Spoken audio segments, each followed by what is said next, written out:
Betsy and Thomas here for the American Intelligence Media. Thomas, I don't know, but I can't keep up with all that's happening. In fact, I think we're going to do a Betsy and Thomas show, and then we wait for an hour or two, and Trump has another executive order, and there's just so much winning. All I can say is thank goodness we've all been in the CAT network for about 10 years so we can understand how this is all unfolding and what it means. But imagine if you're just an average normie, an average media consumer. This has to be so overwhelming. And let's start today with USAID. The reason I want to start with that is because back in 2018, you had done a remarkable piece on how this was just a big trough for anyone that was against America to drink from, and to use taxpayer money to cause the demise of America. Now that you see that the truth is coming out, do you have reflections on that article? Oh, yeah. First off, I want to say, we call these decoding Trump orders and actions. I'd rather call them Trump-controlled demolitions, because the only things that I am waiting for him to do to prove that he's followed every single thing we asked him to do before he started his first administration, and we asked it in detail, and we spelled out. It wasn't called USAID. Matter of fact, it has 6 different names, and even what they've shown you is only the tip of the iceberg. Okay, remember that the State Department, during Hillary Clinton's time, she personally gave out $86 billion. And every one of the countries that she visited made a donation to her foundation. Isn't that a coincidence? That's the way it works. So USAID, basically we were giving it through the Defense Department, the State Department, and other means. But then when it was created by who?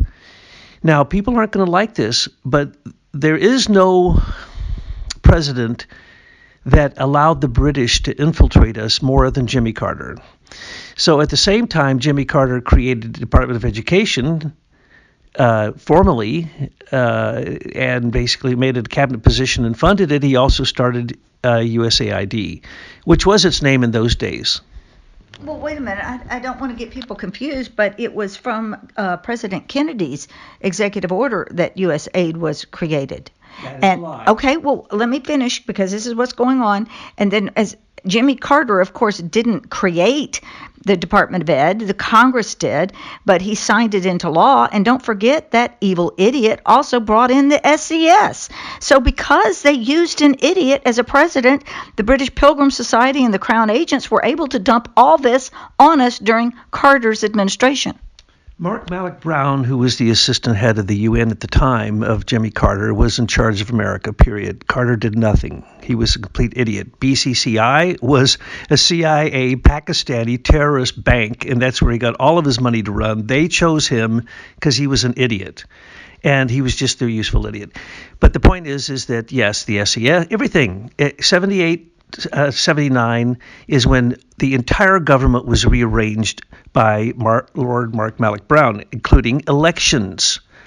The election machines, OPTEC, all the election machines run off a software called OPTEC, and that was Mark Malloch Brown's gift to the world. And by the way, they're still doing it now. I just saw some news a couple days ago where the British are complaining that, they are the ones who decide if a vote in another country is valid or not, just like they decide what is anti-Semitism in America. It's the committee that decides that, and the levels and tolerance is in Britain. Anyway, OPEC. Okay, how come you keep seeing so many names? It's called the Organization for Economic Stability and Development. It was changed to that after we busted them about 10 years ago and pointed out that not one single, I did this research on my own with Tyler's help, with help of some people, and Betsy helped. And what we found out was that billions of dollars, no one knows actually how many dollars have been backed by the USA. So those numbers that you saw that Elon Musk pulled down from really, they're calling it USAID. First off, that's one thing. And then the one that they're touting, the Democrats are touting, that it was an act of Congress. That's called the U.S. Commerce Act of 1961 or whatever it was. There's two different things. but there's 4 different agencies. So DFC, DCA, OECD, USAID, and OPEC are all the same, except that they separate these functions. Now, this is the most beautiful part of all. What happens is somebody in the Congress wants some money. So they say that somewhere in Zimbabwe, they need a new program that's called U.S. Support for Democracy and Election Stability. And so that person goes to a bank, and the British banks are also used for this, as well as American banks, as well as asset management companies and everyone else you can imagine, secures the loan. And then it goes to another organization in the United States that then sends the loan. And then there's another organization that supposedly tracks the progress. Well, we tracked down all those organizations, and guess what? No money that ever went out through these organizations ever manifested in anything that you could see with your eyes. But they were supposedly building hotels, buildings, creating banks, creating infrastructures in third world countries. No, the money never got there. Nothing ever was done. I could not find one single thing that was ever funded. So the Democrat and Republican, as well as other agencies, literally they use federal agencies to be the person to say this is needed, and then that an individual goes to the bank gives them the loan, the individual becomes the fiduciary, the money goes to them, and they supposedly give it to a third world country. No, never happened. And no one knows how much. The money that he's shown us, that he has found is completely fraudulent. Tip of the iceberg, folks. We're going to be talking a lot about foreign aid with this, but the thing is you've got domestic people like Bill Kristol, the neocon, who's funded. If you look at the rat line, he is funded through the federal government to spew his propaganda everywhere. So this is so good that this funding is being shut down. All of the organizations need to be shut down. Okay. There's 5 that I know of right now, still in existence. They all need to be shut down. The Commerce Act, it's a moot point now. It has no effect anymore because Trump has trumped the things that happened back in the 60s. Okay, so it's all a bunch of stupid stuff, right? But remember, this comes down to exactly why Hillary Clinton did not get caught when James Comey and Andrew McCabe had 5 open cases to investigate her different foundations, all of which are completely fraudulent, right? As well as are the worst foundations in the world because they take more money than any other foundation in the world for administrative costs, which go to only 3 people, and they're all 3 Clintons. So she had based those foundations, and that's the reason she kept opening new foundations. And if you, Frank Giustra and the Sustainability Fund, what they change the name all the time. And that's all fake money, fake gold from Canada. And it got slushed to them. And these are the things they do. They would ask for the whole world to donate huge amounts of money, and then they would supposedly build, this is what I love the most, in a place that no one even knows exists. They built a beautiful luxury hotel. And what is this hotel? Well, it's not there. It never got built. But guess what? No one goes there, so how would anyone know? This is just an example. It's like what they did in Haiti when they told the Red Cross to only donate to them. Well, this is what OPEC is. OPEC is the biggest slush fund next to the State Department slush fund and the Department of Defense's slush fund. By the way, the Department of Defense, who's $5 trillion in the hole and can't tell you where the money went, that's where the really, really big money comes down. Well, then, because this is all fraud, could the United States government seize Hillary Clinton's assets and put them in that new sovereign wealth fund or something? And can we seize the offshore accounts of the criminals that have been using USAID for this reason? I'm so glad you brought up the sovereign fund. Yes, that's exactly. Remember last time when Trump would win a deal and get billions, but they wouldn't give him the $4 billion to finish the wall on the southern border? He didn't have a sovereign trust fund. Basically, that's the president's slush fund. And when the SES brings, $1 billion charge against some company, it goes to the Treasury and just gets lost and is unaccounted. Redistributed. It totally redistributed. We saw that with Obama so many times. No, look at Warren, Elizabeth Warren. She has the Consumer Protection Agency, and when they win these suits, that money, it goes right into her fund, and then she sends it out for all this anti-American stuff we're seeing. And Trump just squashed that organization, not completely, the Consumer Protection Agency, and put his own person in there and got rid of the jerk who was her agent, who was Elizabeth Warren's agent. Now, what we're talking about here is the money to Zelensky. Just was said that Zelensky said, you say you gave me this many billions. I haven't seen half of that. And some of it, you said, was in munitions. Now, this is where it gets complicated. Why did Trump just send Patriot missile system to Ukraine? Not to defend against Russia. They can't defend. That doesn't defend against Russia. That's an old system that's just sitting around doing nothing, okay? That's because Trump is going to write that off as his donation for NATO. And what I told you before, he raised NATO to 5%. Yes, and why? Because they couldn't pay the 3, so now he can get out of it. So this is a controlled demolition that they don't even know is happening. Now, let me explain the controlled demolition with China. Well, before you do, I have a note here I wanted to interject. So when I look at all of this, I kind of agree with you. We should change the title of our series to Trump's Controlled Demolitions, because what I've watched over the last few days is he's demolishing the government in a controlled fashion like you would any building. He's a construction guy, and you can just see the exact points. He goes, if he spent the last 4 years saying, okay, if I want to expose the deep state in a really critical way, first thing I'm going to do is identify SES right out the gate, one of the first EOs. And then you watch all these other EOs, they're just like, like when you play Jenga, he's just pulling the pin that's going to cause the most damage. He just cut them right into the heart of their funding.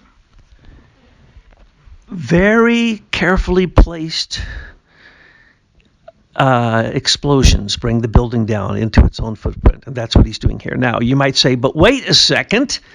I wanted all the people in that gigantic building of these federal people who do nothing and who are fraudulent and who are unelected career lifetime officials that we can't get out of office and who overrule through the SES, even the president, the Congress, the Senate, the Supreme Court. Does not matter. Supreme Court can make a ruling, and the people down at the lower levels during the last administrations, even during Trump's time, because he never got control of it, right?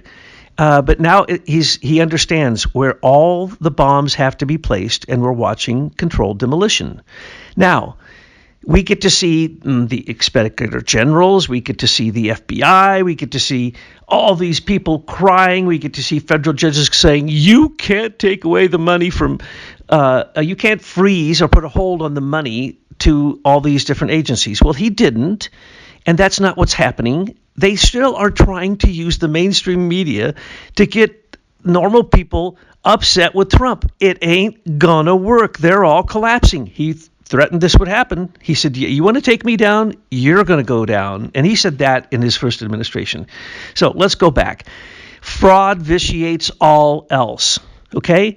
If there's fraud, and that's why all these lawsuits are going to go nowhere, because he's going to turn around and say, oh, so then one conversation with him where he says one sentence, oh, so then you wish me to have the DOJ indict you and we'll go to court. By the way, I'll make sure which judge it goes to. That's it. No one will fight it. Why? Because they're all guilty. As I've said so many thousands of times, not one single person in the FBI is not guilty. Everyone is guilty, or else they'd be a whistleblower, because we see what's going on and we're whistleblowing and we don't have it in our face.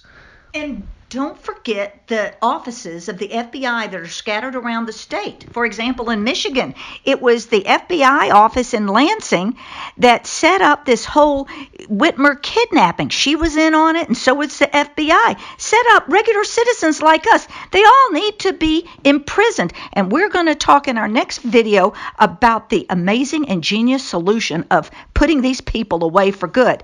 But also, we were harassed by the FBI because they didn't like our social media posts right out of the Detroit office. So after you clean up the mess in Washington, do a big reach and grab them all from every part of the country. The FBI became a big broom sweeping the dirt under the rug for the DOJ. They collected the evidence, gave it to the DOJ, gave it to grand jury like Robert Mueller, and they hid the evidence. Christopher Wray should be in Gitmo for all the evidence that he has hid in his office. Same thing for Comey. But anyway, the point is that Trump, I kept asking myself, why isn't he prosecuting them? Well, he doesn't have enough prosecutors. Even though we're seeing people being prosecuted left and right, examples in all kinds of ways. Now, let's just go over to the next big demolition that people never understood, in my opinion, the impact of Nixon and the Clintons opening up China to take over our complete manufacturing. Okay, we got sold out by them. That's why they're on the board of the Walton family, Walmart, Sam's Club, right? So Hillary Clinton is one of the richest people in the world, and yet she had to have 5 fraudulent foundations collecting more money than any other foundation. And guess what? USAID was giving her tons of money, because she was a fiduciary agency for some place in Ghana or Uganda or Paraguay where there were no reports on the progress of any of the money from what they're calling USAID. Not one. As a matter of fact, they had a rule that there would be no reports because they didn't want to insult the poor third world countries by demanding them to do bureaucratic work of making reports because they're just, poor, ignorant people. No, nothing was ever built. None of it was true. Okay, now, China. How's China coming down? Well, first off, he put the big whammy on them. He hasn't even talked with Xi yet. And he's got Panama. He's got the Gulf of Mexico, now the Gulf of America. He's got China to admit that their entire economy is collapsing, that the Belt and Road initiatives throughout all the countries of the world has failed in every single country. Why? Because China never tells the truth. And every agreement you make goes back to the approval of the Chinese Central Committee. It says right on the contract. That's why Eric Schmidt got burnt. And we told you what happened to him and why he's disappeared, practically. Everyone who goes over there gets burnt. Anyone who does any business with China. You think China's going to come to Hunter Biden's defense? No, China gave evidence against Hunter Biden. They turned in 2 of Hunter's laptops that he left there when he was on a drunken cocaine fury. And then Steve Bannon got a hold of one of them. And the richest man in China, one of the richest men in China, got a hold of one of them, made it public. And what happened to him? He died. What happened to Steve Bannon talking about Hunter Biden's Chinese laptops? Nothing. What happened to the 2 laptops Christopher Wray had in the FBI office? Nothing, except Trump turns around and says he pulls out one of the Chinga. Is it Chinga? He pulls out a brick. Jingo. He pulls out a Jingo brick. The whole thing collapses because all these people are guilty. They're not going to try to defend themselves. Don't be concerned about whether they're imprisoned immediately because they are going to be in a prison of sorts. Think about the person who is, it's called the HQE. These are the high-level people that are attorneys. They have special experts and stuff like this in the government structure of things. They are also under attack on the 7th. They have to also return to work. So there are going to be some measures against them, the SES, the civil servants, and also any of the people that receive money through their organizations from USAID and these other sources. Now, all these people live in the Washington, D.C. area. They live in their nice, luxurious homes in Alexandria, the couple of cars, the kids in private school, nice vacations. This is their life. They know no work. No, they have no skills other than pushing paper around. Suddenly, they both wake up and they don't have jobs. And they probably don't have a lot of savings. They're going to be in their own prison because soon they'll be homeless. They'll be looking for work. They have no skills. So I'm not feeling sorry for them. And when you see one of them coming looking for work, do your duty and turn them away. I've done a lot of work for the government. I was asked at one point by the Secretary of Department of Education to come and be the Assistant Secretary of Department of Education. And I told him, no, you're the most disorganized. I'm not going to work for you. You guys, you're awful. I wrote the assessment program that was called Yardstick for Excellence, which is now the accreditation program for every single public school in America. I wrote it. Okay? They messed it up so bad that when they tried to implement it, not even I could implement it. and I wrote the program. Okay? That's how bad they are. We have to close them down. There is no provision for the Department of Education. Let me just go back to China, because I want you to watch it fall in a controlled demolition using thermite. And Trump has placed them so carefully. I kept saying, Trump, okay, I'm waiting for you on NATO. Now, he's already taken actions on NATO that I'm interpreting for you today, but now his actions on China, you might say, why doesn't he go talk to President Xi? Why doesn't he?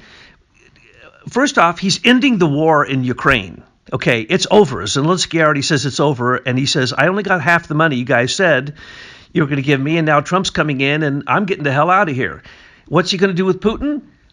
When Russia and China reacted to the closing of the two of the later three and later four pipelines going across Ukraine to Europe out of Turkmenistan through Russia, China bought $86 billion worth of the oil that was supposedly going to be bought by Europe. This was all over the news, right? And then Europe had to close down their factories and everything else. They are in a fucking they're in a friggin' dark age over there. And I mean a dark age. You don't hear a word from any of those countries anymore, do you? Because they have the lockdown on them still in many, many ways. So China, Trump says, okay, going to slap the tariff on you. We're going to take the Panama Canal. So Rubio, who's pretty much a child, went down there and was able to secure ending the memorandum of agreement. That's what China does with everybody. The memorandum of agreements with all the different countries in the world were through the Belt and Road Initiative, which was basically to say China's taking over the world, okay? Yeah. Rubio speaks fluent Spanish, and he can carry out the orders for Trump. So for this, he's okay. But we're doing a deep dive on him because we all know out here, having looked at his career, that he is just steeped in corruption. But for now, speaking Spanish with all those people in South America is a good thing.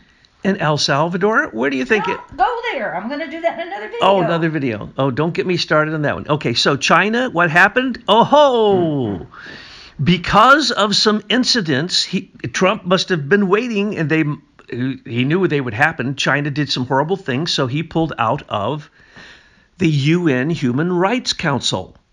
Why? Because China has never once abided by it. And then what happened when he slapped them with the tariff? I said, here we go. Matter of fact, go back to 2 or 3 tapes ago. I said, the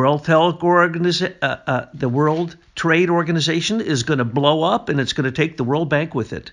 And China is suing us for putting tariffs on them. That's the most hysterical thing I've ever heard in my whole life. That's like China being on the security. That's like joining the UN as a president, and remember, there's no agreements why we're in the UN. It's just the Congress, the House, pays them. Whatever they say, we owe them. And we're the only ones paying in most cases. And Trump has often quoted the amounts, and we're paying to have the British enemy on our soil to attack us using China as the number one and Russia as the number 1 and 2 leverages against us in the Security Council. Never once has the Security Council voted for America, ever, but we pay for it. So the World Trade Organization, they're going to sue them. Trump is going to pull out of that. And when you do that, you automatically pull out of the World Bank. And you let all of them default. They all default anyway. Nobody ever pays back the World Bank. Nobody ever does anything with the World Trade Organization. And the, what are they called? The coins that they use, those are now useless, basically, in world trade. The International Monetary Fund is part of this whole organization. And they use drawing rights. Well, the drawing rights are based upon how much money you put in. For only America. Everyone else, no, they put in nothing, they take out everything, they never pay us back. Matter of fact, I pointed out to begin with that when we went into Ukraine, when the Ukraine war started by the Brits against the Russians, Ukraine owed us $27 billion or $24 billion or 28, something like that, at that time. They've never paid back a penny, and they never will, and now we've given them, well over $100 billion and much, much, much, much more. So China, because of the World Trade Organization lawsuit, Trump can laugh at it, defund it. Nothing will happen because it's all false. It's just like defunding the climate change. When you defunded the climate change, that was $1 trillion commitment in just the next few years to give to who? King Charles. Period. The leader of climate change. So if you don't think the United Nations is British, then you haven't looked and seen Mark Malloch Brown's association, the way that the British created it, the way that all they're ever after is the carbon footprint as a new world currency. I mean, come on. It's the same old story. It's been happening since Bretton Woods. And for the people that have been doing this to America all these years, I've got news for you. There's no place for you to run. If you think you're going to walk down the street and get a job from the average American business owner, we know who you are. We're not going to hire you.